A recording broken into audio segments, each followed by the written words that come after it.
तो एक साहब मट्टी लेकर के आए थे वापस। कहा कि हजरत हम जो है ये 6 महीने पहले उम्रा पे आए थे, जन्नतुल बकी की कुछ मट्टी लेकर के गए थे, तो लोगों ने इतना डराया कि जन्नतुल बकी की मट्टी जो है जुदाई के गम में रोती है, उसको वापस लेके आया। खैर ठीक है, तुम्हारी अकीदत अपनी जगह, किसने इस तरह की बातें की। हम ये नहीं कहते कि सब मट्टी उठा लाओ। किसी ने कहा मदीने की मट्टी वो अपनी निस्बत के लिए एहतराम के तौर पर उसका अपना मामला है, उठाया तो उठाया, लाया तो लाया, लेकिन बहकाने वाले ने उसको किस अंदाज से बहकाया, ऐसे कि जुदाई के गम में रोती है, वापस ले जा।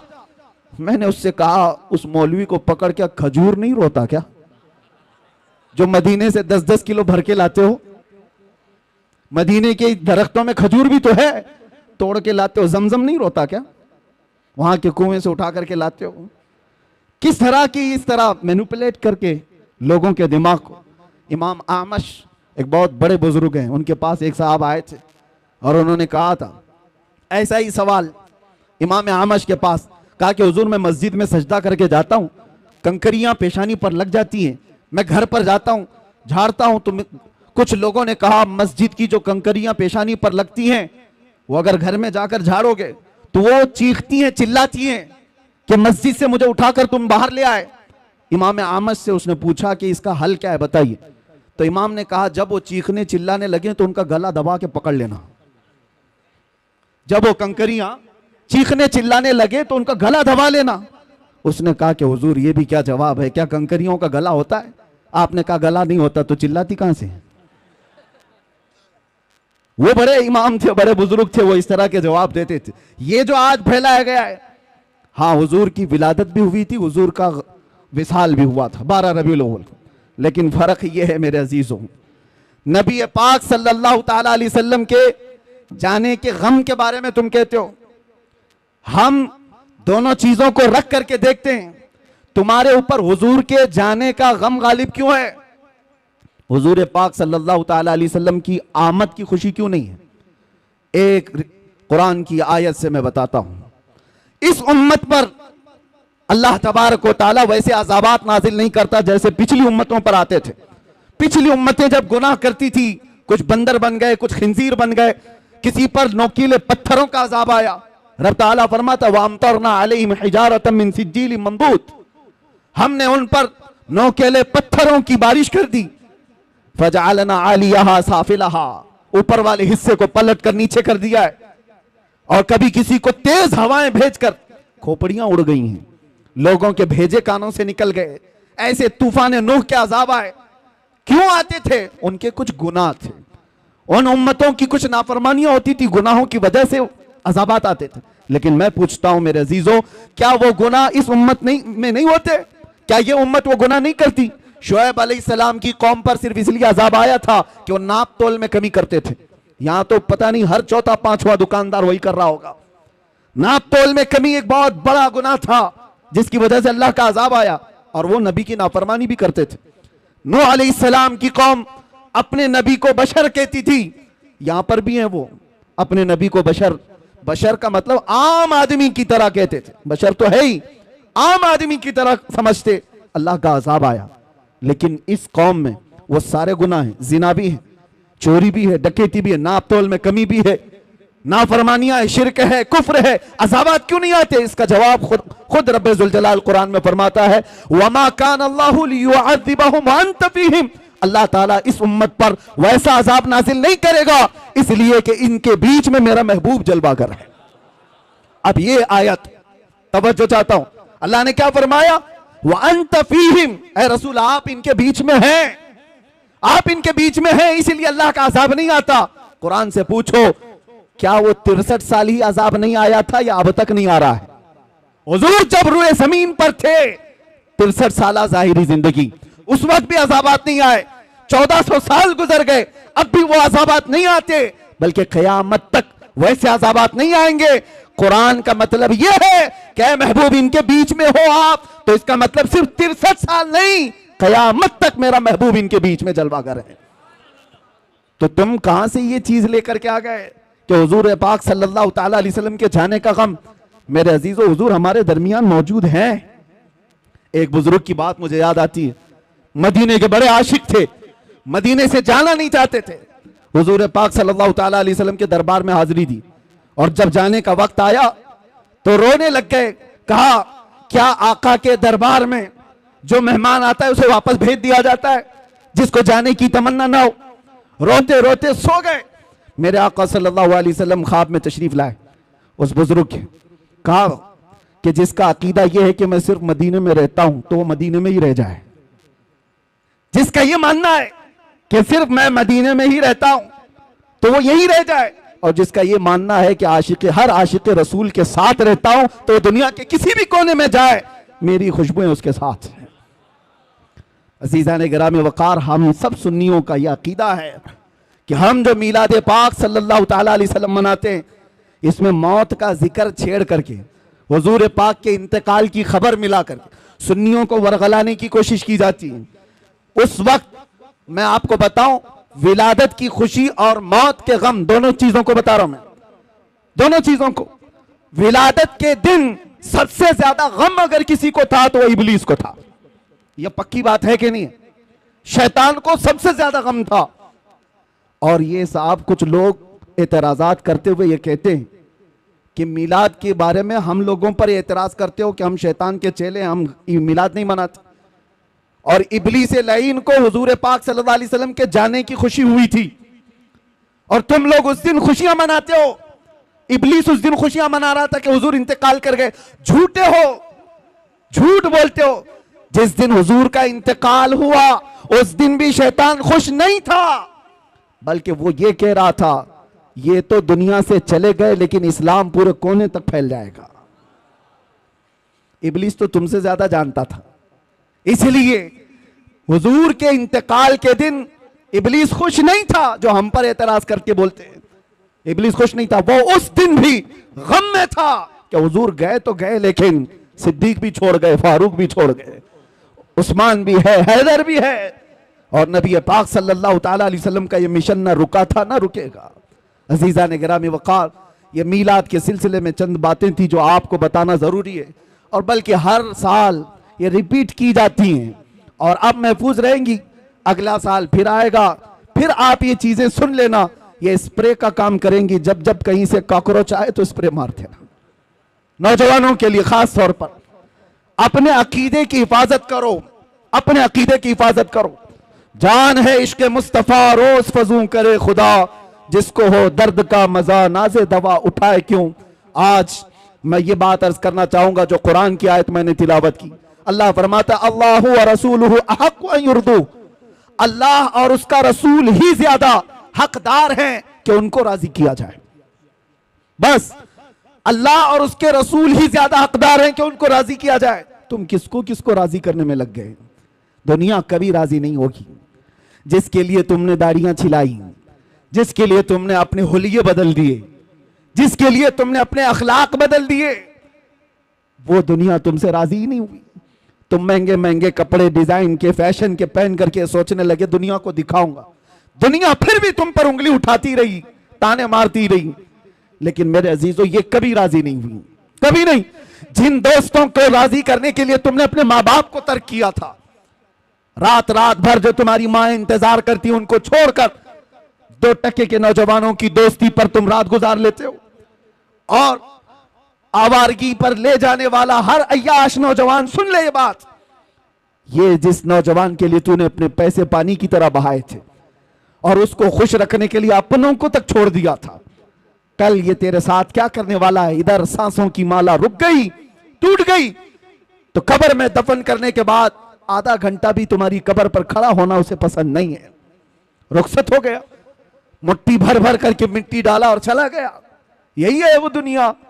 इसीलिए कुरान ये कहता है इस दुनिया में अगर सबसे ज्यादा हकदार कोई है जिसको राजी किया जाए वो अल्लाह और उसके रसूल है, और दुनिया इसको राजी करने के लिए बहुत पापड़ बेलने पड़ते हैं। कितनी मर्तबा अगर किसी के साथ कुछ हो गया, तुम्हारी तकरार हो गई, देखो उसको मनाने के लिए कितना वक्त लगता है, कितना वक्त लगेगा, लेकिन रब तबारक व तआला का दस्तूर और मेरे महबूब अकरम सल्लल्लाहु अलैहि वसल्लम का दस्तूर क्या है? यहां बंदा एक बार आता है, एक सजदा करे, अल्लाह उसे माफ फरमाए, वो एक सजदे में राजी हो जाए। और इधर मेरे मुस्तफा करीम सल्लल्लाहु ताला अलैहि वसल्लम, जिनका दरबार आली ये है, आला हज़रत फरमाते हैं चोर हाकिम से छुपा करते हैं। और यहां पता है ना दुनिया में क्या है, जो चोरी किया हुआ है वो पुलिस से डरता हुआ घूमता है, पुलिस पकड़ लेगी वो छुपता रहता है। लेकिन या रसूल अल्लाह तुम्हारा दरबार ही अलग है, चोर हाकिम से छुपा करते हैं और यहां तेरे दामन में छुपे चोर अनोखा तेरा, करके तुम्हारे गुनाह मांगे तुम्हारी पनाह, और तुम कहो दामन में आ, तुम पे करोड़ों दुरूद। ये बारगाह है मुस्तफा करीम सल्लल्लाहु अलैहि वसल्लम का।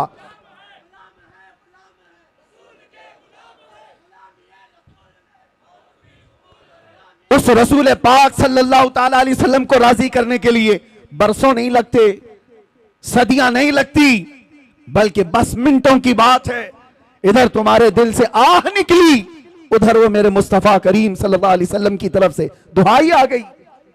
आपको मैं बताऊं, हजरत अबू हफ्स समरकंदी फरमाते हैं मक्का मुकर्रमा में एक शख्स का इंतकाल हो गया था और मरते ही उसका चेहरा गधे की शक्ल का बन गया, चेहरा बदल गया था। एक ही बेटा था, देखा मैयत को, डर गया कि मैयत को दिखाएं तो कैसे दिखाएं, लोगों को बदनामी कितनी होगी, रुसवाई कितनी होगी। उसने क्या किया, घर के सारे दरवाजे बंद कर दिए और औरतों से, घर वालों से कहा कि घर के अंदर ही गड्ढा खोद कर हम इसे दफन कर देंगे, यहीं दफन कर देंगे मेरे बाप को। चेहरा जानवर की तरह दिख रहा है, वो रो रहा था, गम में था। इसी असना में उसके घर का एक दरवाजा खुला, एक बुजुर्ग घर के अंदर आए, चेहरे पर चादर पड़ी हुई थी। वो सीधे गए और उस मैयत के पास खड़े होकर उसकी चादर हटाई और अपना चेहरा, अपना हाथ उसके चेहरे पर रखा। थोड़ी देर के बाद चादर ढाक दी, वापस पलट आए। इस नौजवान के पास आए वो बुजुर्ग, पूछने लगे क्या बात है, गम क्यों कर रहा है, रोता क्यों है। उस नौजवान ने कहा मैं तो जानता नहीं आप कहां से आ गए, लेकिन देखो आप मेरे बाप की हालत क्या हो गई, मरने के बाद उसका चेहरा बदल गया, किस तरह से मैं लोगों को अपने बाप का चेहरा दिखाऊंगा, मैं कैसे इसका गुस्ल कफन दफन करूंगा, मैं इसी गम में रो रहा हूं। आने वाले बुजुर्ग ने कहा जा देख तो सही, तेरे बाप का चेहरा सलामत तो है, कुछ नहीं हुआ है। वो नौजवान खड़ा हुआ, जा करके देखता है चेहरा, अल्लाहू अकबर। अब वो कहता है मेरे बाप का चेहरा 14वीं के चांद की तरह चमक रहा था, हसीनो जमील चेहरा था। वो खुशी के आंसू रोने लग गया। और ये बुजुर्ग जा रहे थे, इनको पकड़ लिया और पूछा आप कौन है, फरिश्ते हैं अल्लाह के, आप तो मेरे घर पर रहमत बन करके आए, कौन है आप जो मेरी मदद के लिए आए। चेहरे से चादर हटी, आने वाले बुजुर्ग ने कहा अना मुहम्मदुन रसूलुल्लाह, मैं मोहम्मद अल्लाह का रसूल हूं। और फिर फरमाया तेरे बाप का एक गुनाह ऐसा था जिससे मौला गजबनाक था, रब तबारक व तआला का गजब था और इसका चेहरा बदल दिया गया था। लेकिन सुनो मेरे अजीजों, इस वाक़े को बयान करने का मकसद क्या है, मैं अर्ज करता हूं। उस लड़के ने पूछा मेरे बाप ने ऐसा क्या किया था, ऐसा क्या किया था जिसकी वजह से चेहरा बदल गया। सुनो ताजदार कायनात के उस गैरतमंद रसूल की बात को सुनो। मेरे आका फरमाते हैं बाप के गुनाह में बेटों के सामने नहीं आया करता। बाप क्या करता था, बेटों को बताना ये मेरी आदत नहीं, लेकिन एक बात बताता हूं, तेरे बाप की अच्छाइयां भी थी, बुराई क्या थी ये नहीं बताया, अच्छाई क्या थी वो बताता हूं। फरमाते हैं तेरे बाप की एक अच्छाई ये थी कि ये उस वक्त तक रात में बिस्तर पे सोता नहीं था जब तक कि 100 मरतबा मुझ पर दुरूद नहीं पड़ता था। ये तेरे बाप की अच्छाई थी। और जब इसका इंतकाल हुआ, इसके कुछ गुनाहों की वजह से रब ताला का गजब तो हुआ, लेकिन जो फरिश्ता इसका दुरूद मुझ तक पहुंचाता था उस फरिश्ते ने मुझे खबर की। मैं मदीने से उसी वक्त यहां आया, देखा तेरे बाप का चेहरा सही में बदला हुआ था, लेकिन मैंने हाथ रखा चेहरे पर, अर्ज की मौला से ऐ रब्बुल आलमीन, जो चेहरा मुझ पर रोजाना दुरूद पड़ता है अगर वो ही बदल गया तो दुनिया क्या कहेगी। रब ताला ने फरमाया हबीब आप अपना हाथ उठाओ, अब मौजूद जितने लोग हैं उन सबसे ज्यादा खूबसूरत उसको बनाया जाएगा। आता है फकीरों पे उन्हें प्यार कुछ ऐसा, खुद भीख दें और खुद कहे मंगते का भला हो।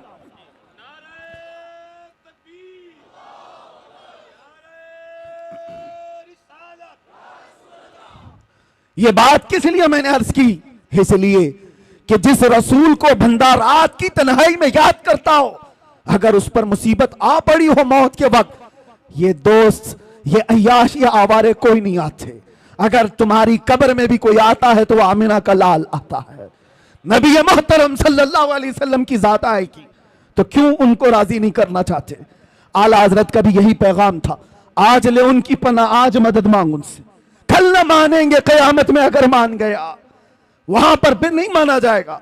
आज आ जाओ, राजी उनको करो, उस नबी पाक को राजी कर लोगे, दुनिया सब तुमसे राजी करा दी जाएगी, लोगों के चेहरे तुम्हारी तरफ फेर दिए जाएंगे। मैं एक अदना सा कुत्ता हूं दरबारे मुस्तफा का, बल्कि उसमें भी शुमार हो जाए तो किस्मत की बात है। सके तैबा सब मुझे कह करके पुकारे बेदम, यही रखी हो मेरी पहचान मदीने वाले। हमारी इससे ज्यादा की औकात भी नहीं, लेकिन मैं एक बात अर्ज करता हूं, हमने लौ लगाई थी बारगाह मुस्तफा की तरफ, और हमने सारा मौजू, सारा उन्वान समेट करके तय किया था कि अब जिंदगी बाकी है तो हुजूर पाक सल्लल्लाहु अलैहि वसल्लम के नामूस की हिफाजत के लिए ही बोलेंगे। यह अर्ज किया, अहद किया था, इसका असर हम देखते हैं। साल नहीं गुजरे, साल 2 साल नहीं गुजरे, लाखों के दिलों को अल्लाह ने इस तरफ फेर करके रख दिया। पता ये चला वो अगर राजी है तो मौला पूरी कायनात को एक तरफ फेर देता है। उनको राजी करो। और चप्पे चप्पे पर इमाम अहमद रजा की बात यूं ही नहीं फैलाई जाती। आला हजरत, ये कभी आला हजरत आए यहां पर, लेकिन अभी मैं कहूं इश्क मोहब्बत, इश्क मोहब्बत एक ही जुमला आई है, एक ही है, किसी भी जगह पर जाओ। आला हजरत ने अपने प्रचारक नहीं पैदा किए थे, एडवर्टाइजमेंट के लिए कोई बहुत ज्यादा सरमाया खर्चा नहीं किया था, ना ही उनके सिपाहियों को दौड़ा रखा था, ना सोशल मीडिया का दौर था। लेकिन जाओ दुनिया के जिस कोने में भी वो नाम जरूर तुम्हें मिलेगा, आला हजरत। क्यों? इसलिए कि जिंदगी भर जिसको राजी करने की कोशिश करते रहे, तो मेरे मुस्तफा का ये कानून है, जो उनका होता है अल्लाह ताला उसकी मोहब्बत हर एक के दिल में पैदा करता है। और आज आला हजरत को हम यूं नहीं याद करते कि आला हजरत ने हमें फतावा रज़विया दे दिया है, आला हजरत ने हमें ये दे दिया, वो दे दिया है, बल्कि जहां से याद करते हैं तो यूं कहते हैं, डाल दी कल्ब में अज़मत मुस्तफा। क्यों याद करते हैं? डाल दी कल्ब में अज़मत मुस्तफा सैयदी आला हजरत पे लाखों सलाम।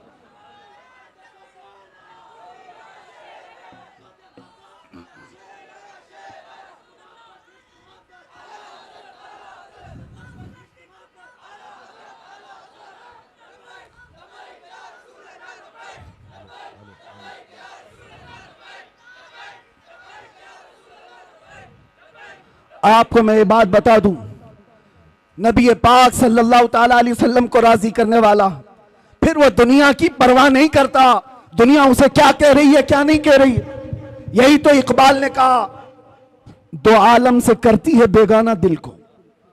बात समझो, दो आलम से करती है बेगाना दिल को, अजब चीज है लज्जत आशनाई, अजब चीज है लज्जत आशनाई। ये बिलाल हबशी को मिली तो उन्होंने ये नहीं देखा कि उनका रंग क्या है, ये सलमान फारसी को मिली, उन्होंने ये नहीं देखा कि गुर्बत क्या है। जिसको भी ये लज्जत आशनाई मिलती है वो फिर सिर्फ और सिर्फ उनकी रजा की कोशिश करता है, महबूब रूठने न पाए। आपको पता है इसके लिए अल्लाह व रसूलुहु अहक्कु अन युर्दू, इस पर मैं बात कर रहा हूं। हिजरत का मौका है, मशहूर वाक़या आपको पता है, गारे सौर में मेरे आका सल्लल्लाहु अलैहि वसल्लम सिद्दीक अकबर के साथ एक सांप हजरत अबू बकर सिद्दीक के पांव में काट रहा था, वाक़या पता है। और उसके बाद जहर चढ़ भी गया, नबी पाक सल्लल्लाहु ताला अलैहि वसल्लम वहां मौजूद है गार में। सांप से कटवाना आसान बात नहीं है। अरे मियां, अगर कांटा भी चुभ जाए तो हमारा जिस्म बेख्तियारी में हिल जाता है, आपको हिलाने की जरूरत नहीं। चलते चलते अगर कंकरी चुभ गई तो आप खुद ब खुद हिल जाओगे, बैलेंस बिगड़ जाएगा। आपके अंदर इख्तियार नहीं है कि चाह करके हिलूंगा, नहीं, बेइख्तियार हिल जाते हो, कांटा भी चुभे, सांप काट रहा हो, जहर चढ़ रहा हो, लेकिन सिद्दीक अकबर के जिस्म में जुम्बिश भी नहीं आती, हरकत भी नहीं आती। वजह क्या है? नबी पाक सल्लल्लाहु अलैहि वसल्लम उनके जानों पर सर रखकर आराम कर रहे हैं। रसूल को राजी रखना है, खलल ना हो। और इधर ये सांप, आप आज भी तहकीक करके मालूम कर लो, सांप का जहर ऐसा है कि आधे घंटे में आदमी मर सकता है। कुछ सांप ऐसे हैं आधे घंटे में आदमी मर सकता है। सिद्दीक अकबर को जो सांप काट रहा था बरसों पुराना सांप, जहर चढ़ चुका है, लेकिन आपके जिस्म में हरकत नहीं, आप पांव तक हिलाना नहीं चाहते। उनको पक्का मालूम होगा कि ये सांप का जहर अगर ऊपर तक चढ़ आया तो अभी थोड़ी देर के बाद मेरी मौत हो जाएगी, मौत हो जाएगी, जान जाने वाली है। और रसूलुल्लाह को वो नींद से उठाना नहीं चाहते। सिद्दीक बल्कि गार में जा उन पे दे चुके, हिफ्ज़े जान जो जान फुरूज़े गुरर की है। आला हज़रत कहते, पता है आपको मैं बताता हूं, मुसलमान हो तो सबसे पहला फर्ज क्या है पता है आपको? सबसे पहला फर्ज, आप तो कहेंगे ईमान की बात पूछ रहा हूं, कलमा नहीं, सबसे पहला फर्ज है जान बचाना, जान की हिफाजत सबसे पहला फर्ज। फिर उसके बाद दूसरे फर्ज है नमाज या दीन की हिफाजत, ये दूसरा फर्ज। जो सबसे पहला फर्ज है वो जान बचाना। आला हज़रत फरमाते हिफ्ज़े जान, जान फुरूज़े गुरर की है, सारे फराइज की जान है ये, जान को बचाना। और सिद्दीक़ अकबर जान ही निछावर कर रहे हैं, किस पर? नबी पाक की नींद पर। उठाया नहीं, लेकिन बारगाह मुस्तफा सल्लल्लाहु अलैहि वसल्लम में जब कभी कोई खड़ा होता है तो उसे पूरा का पूरा लौटा दिया जाता है। यह नहीं है कि कुछ बाकी रखा जाता। हुजूर बेदार हुए, देखा सिद्दीक़ अकबर के चेहरे को बदला हुआ, जिस्म के अंदर अजीब सी कैफियत है। मेरे आका ने पूछा क्या हुआ? कहा लदगतिल हय्यतु या रसूल अल्लाह, अल्लाह के रसूल सांप काट रहा है। हुजूर ने अपना लुआब पाक लगाया, जहर खत्म हुआ। वाकया पता है, हज़रत अबू बकर कहते हैं जिंदगी भर मुझे फिर ये पता ही नहीं चलता था इस पांव में सांप काटा था कि उस पांव में काटा था। एक बात ही। दूसरी बात, नबी पाक सल्लल्लाहु अलैहि वसल्लम मौला अली के साथ, असर का वक्त है, हुजूर की नमाज असर हुई, हज़रत अली ने नमाज असर नहीं पढ़ी।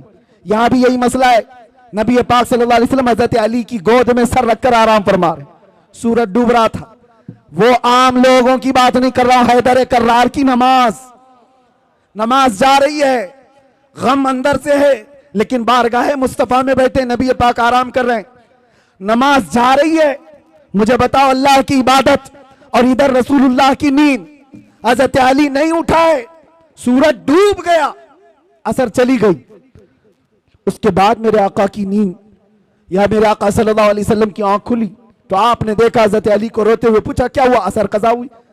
हुजूर पाक ने उनके लिए भी क्या किया? इशारा किया, डूबे हुए सूरज को पलटाया। वाकया पता है, असर की नमाज हज़रत अली की अदा हो गई। दो चीजें मैंने आपके सामने रखा, एक सिद्दीक़ अकबर जिनको चाहिए था जान बचाना, जो सबसे पहला फर्ज है वो निछावर कर दिया, और हज़रत अली को जो दूसरा फर्ज है नमाज की हिफाजत वो भी छोड़ दिया। किसके लिए? रसूलुल्लाह के लिए। किसके लिए? नबी पाक की नींद के लिए। एक जान कुर्बान कर रहा है और एक नमाज कुर्बान कर रहा है। आला हज़रत अब इस पर क्या कहते हैं सुनो। सिद्दीक बल्कि गार में जा उन पे दे चुके, हिफ्ज़े जान जो जान फुरूज़े गुरर की है, मौला अली ने बारी तेरी नींद पर नमाज, वो भी नमाज असर जो आला खतर की है। तूने फेर दी उन्हें नमाज, तूने फेर दी उन्हें जान और उनकी नमाज। या रसूल अल्लाह, तूने फेर दी उनकी जान और उन्हें नमाज, पर वो तो कर चुके जो करनी बशर की है। अब क्या साबित होता है? साबित हुआ जुमला फराइज फुरू है, जितने फर्ज हैं ये सब ब्रांच हैं। फरा का मतलब समझते हो? फरा किसको कहते हैं? ब्रांच को, शाख को। असल और फरा दो चीजें, असल फर्ज है और उसकी जो शाख है उसको फरा कहते हैं। अब आला हज़रत फरमा रहे हैं ये दोनों साहबा सिद्दीक़ अकबर के अमल से, मौला अली के अमल से यह साबित होता है जितने फराइज हैं ये सब ब्रांच हैं, ये सब शाखें हैं। जान बचाना ये भी फर्ज है, नमाज की हिफाजत ये भी फर्ज है, लेकिन ये सारे फुरू हैं। साबित हुआ जुमला फराइज फुरू है। असलुल उसूल बंदगी उस ताजवर की है, असलुल उसूल बंदगी उस ताजवर की है। अगर वो राजी ना हुआ तो फिर नमाज किस काम की? अगर वो तुम्हारे साथ ना हो तो जान किस काम की? वो जो न थे तो कुछ न था, वो जो न हो तो, सुन्नियों को ये पता है, वो जो न हो तो, और जान है वो जहान की, जान है तो जहान है। और इकबाल ये फैसला कुन अंदाज में कहता है आबरू माजना में मुस्तफास्त, हम सब की इज्जत आबरू मुस्तफा के नाम से है। हर चेदरी दुनिया बाद मुस्तफा, जो कुछ भी दुनिया में है वो मुस्तफा के बाद है। इस नुक्ते पर आ जाओ ऐ सुन्नी मुसलमानों, हमें राजी करना है, हमें करनी है शहंशाह बतहा की रजा जोई। वो अपने हो गए तो रहमत परवरदिगार अपनी। बस राजी करने पर लगे रहो मेरे मुस्तफा करीम सल्लल्लाहु अलैहि वसल्लम को। अगर वो राजी हो गए तो रहमत परवरदिगार हमारी। ये एक बात और बताता हूं, किस चीज के लिए दौड़ भाग कर रहे हो? सियासत के लिए, हुकूमत के लिए, चलो दौड़ भाग कर रहे हो, एजुकेशन के लिए, सक्सेस के लिए, दुनिया में क्या क्या चीजें सब गिनाओ, मैं बोलता हूं। सियासत चाहिए तुम्हें, क़ियादत चाहिए तुम्हें, एजुकेशन चाहिए, मुकाम बुलंद मर्तबा चाहिए, सब चाहिए। सारी चीजें कहां से मिलेंगी? बताता हूं तुम्हें। हुकूमत, सियासत, ये दुनिया, ये सारी चीजें। इकबाल की बात तो सुनो, कहता है कि मोहम्मद से वफा तूने तो हम तेरे हैं। अरे ये जहां चीज है क्या? अरे ये जहां चीज है क्या? लौह कलम तेरे। तो सियासत और हुकूमत की बात कर रहा है, ये जहां चीज है क्या? हुजूर से वफा करके देख, लौह कलम तेरे हैं। पता है हुजूर से वफा करने वाला गुलाम एक उमर इब्न खत्ताब, मिस्र से एक कासिद आया था, यह कहता हुआ कि दरियाए नील हर साल सूख जाता है। दरिया आज भी है, वो दरियाए नील हर साल सूख जाता है। और मिस्री लोग क्या करते हैं, इजिप्शियन लोग 16 साल की एक नौजवान लड़की को दुल्हन बनाकर जुलूस निकालते हैं और उसको ज़बह करते हैं, दरिया में डालते हैं, फिर पानी ऊपर आ जाता है। हर साल बलि चढ़ानी पड़ती थी, हर साल बलि चढ़ाई जाती थी। लेकिन जब इस्लाम आया तो वहां पर मौजूद सहाबी ने यह लिख करके भेजा, अमीरुल मोमिनीन अब की बार क्या किया जाए, हम क्या किसी लड़की को ज़बह करने की इजाजत देंगे? मौला उमर इब्न खत्ताब ने कहा नहीं, हरगिज नहीं। एक खत लिखा उस सहाबी रसूल को जवाब, उनको भी जवाब में लिखा, और एक खत लिखा दरियाए नील के नाम पर। आज तक दुनिया में देखा है आपने किसी को कि कोई दरिया को भी खत लिख रहा हो? कोई दरिया को भी खत लिख रहा हो? दरिया के नाम पर लिखते हैं उमर इब्न खत्ताब, ऐ दरियाए नील, उमर इब्न खत्ताब रसूलुल्लाह का गुलाम तुझसे कहता है, अगर तू अपनी मर्जी से चलता है तो हमें तेरी कोई हाजत नहीं, और अगर अल्लाह के हुक्म से चलता है तो उमर का हुक्म है कि अभी चल पड़ा। खत लिखा, सहाबी रसूल को भेज दिया। एक खत उनके नाम था, एक खत दरिया नील के नाम पर था, और हजरत उमर का हुक्म था जो मेरा खत दरिया नील के नाम पर है वो दरिया में डाल दो। अल्लाह अकबर। मेरे अजीज़ों, सिर्फ वाकयात नहीं है, सुनो। जब यह खत पहुंचा, गवर्नर मिस्र ने अपना खत अपने पास रखा, दरिया का खत ले जाकर दरिया नील में डाला जो सूख गया था। तारीख निगार बताते हैं खत जैसे ही पड़ा 16 गज पानी ऊपर मौजे मारता हुआ आ गया था। किसकी हुक्मरानी है? किसकी हुक्मरानी है? नबी का जो हो गया, हर चीज उसके कदमों के नीचे ला दी जाती है।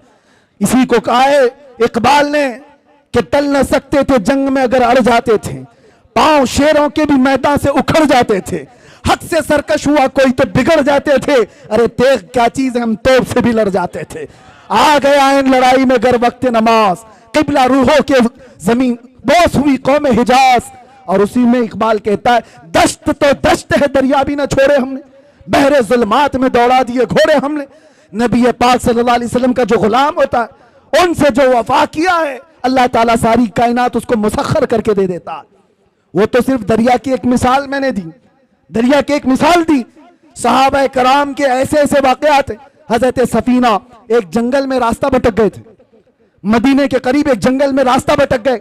कहते मैं रास्ता नहीं पा रहा था, अचानक एक दरिंदा आ गया, शेर मुंह फाड़े हुए मेरे सामने आ गया।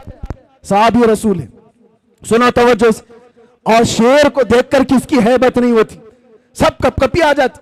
हजरत सफीना कहते हैं जैसे ही वो शेर करीब आया, मैं क्या करता, मेरे पास ना हथियार, ना भाला, ना नेजा, कुछ नहीं।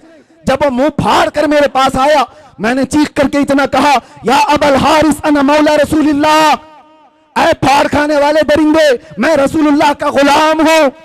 हजरत सफीना कहते हैं वो शेर सर झुकाकर मेरे तलवे चाटने लगा और दुम हिलाता हिलाता, रास्ता दिखाता दिखाता मुझे मदीने तक छोड़कर गया।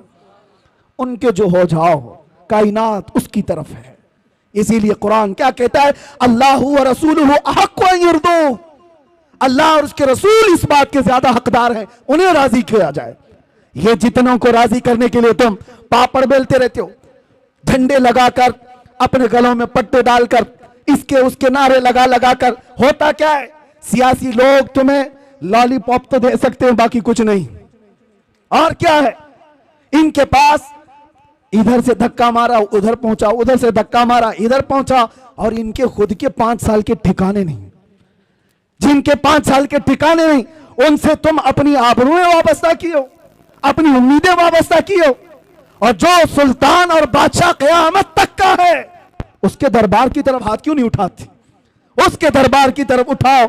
इसीलिए मारहरा का अजीम कलंदर अपने दौर में हुजूर सैयदुल उलमा जब वो दौरे करते थे, उनका भी एक वक्त था जब हुकूमत भी कांप रही थी उनकी जुबान से निकलने वाले अल्फाज और हजारों के मजमे में उनका असर देखकर।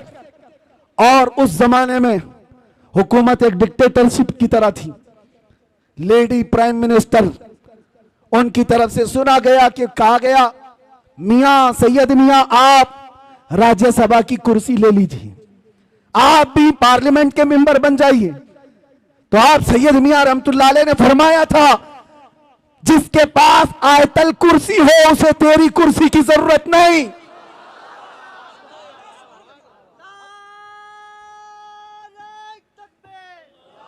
और एक बात, उसी मर्दे कलंदर का ये नारा जो मेरा टॉपिक है, उसी मर्दे कलंदर का ये नारा, देखा होगा दुनिया में ये लोग किसको किसको राजी करने के लिए भागते रहते हैं, अपनी जिंदगियां बर्बाद किए। 40-40 साल जिन्होंने नौकरी की, आज उनकी हालत क्या है? जेलों में बंद पड़े हुए, उनको पूछने वाला कोई नहीं, और झंडे उठाकर घूमते थे और आज जेलों में बंद पड़ो। मैं नहीं कहता कि जेल में किसी कसूर की वजह से गए हो कि नहीं गए हो, लेकिन काश मुस्तफा के नाम पर गए होते तो दुनिया का हर चप्पा तुम्हारे लिए दुआ कर रहा होता। तुम तो किसी पार्टी की नौकरी करके गए, किसी पार्टी की नौकरी करते गए, अपनी जिंदगी के बेश बहा वक्त किसी की धोती उठाने में, किसी की साड़ी उठाने में। इनका हाल यही है, इनके साथ बैठा इनको राजी किया, उनके साथ बैठा उनको राजी किया, इलेक्शन में इसकी सीट ज्यादा आ गई, दर बदल लिया। ये सब करने वालों के अंजाम क्या होते? इसीलिए सैयद मियां का ये नारा सुनो, ये सारे हालात देखकर मारेरा मुतहरा के मर्द कलंदर का ये नारा था, किसी की जय विजय क्यों पुकारें, क्या गरज हमको, हमें काफी है सैयद अपना नारा या रसूल अल्लाह।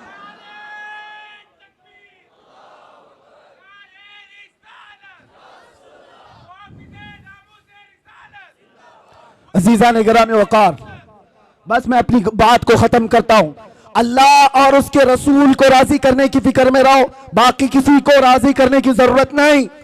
कोई राजी नहीं होगा, ये बात पक्की है, ये बात पक्की है। हमसे भी कहा जा रहा था, हमसे भी कहा गया था, जब लास्ट दिन थे हमारे बाहर आने से पहले, ऑफर बहुत सारे आए हैं लेकिन मैं इजहार नहीं करना चाहता, ये क्या आप ये नहीं बोलेंगे और आप ये बोलेंगे, आप इस तरह से काम करेंगे, मुल्क का भी फायदा होगा, इसका भी फायदा होगा, हम सब समझते हैं किसका फायदा होगा।